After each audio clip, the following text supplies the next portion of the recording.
Buonasera e ben ritrovati con l'informazione flash di New Sicilia, i principali titoli del pomeriggio. Il CIPES ha dato il via libera definitivo al progetto del ponte sullo Stretto di Messina, dichiarandone ufficialmente la pubblica utilità.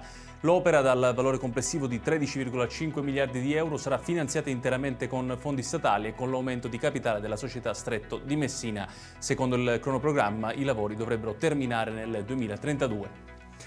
Avrebbe dato fuoco alla sua casa per praticare un rito satanico. Protagonista della vicenda un 71enne di Catania, salvato dall'intervento di polizie e vigili del fuoco. L'uomo, che aveva in casa diverse bombole di gas, è stato denunciato per incendio doloso e tentata strage.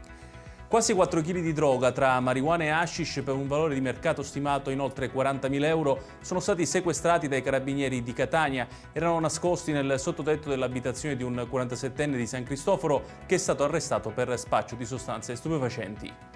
Un 50enne è stato aggredito a Palermo mentre percorreva Viale Francia su un monopattino. Secondo quanto ricostruito, l'uomo non avrebbe dato la precedenza ad un altro veicolo, il che avrebbe dato il via ad una lite sfociata in un vero e proprio pestaggio.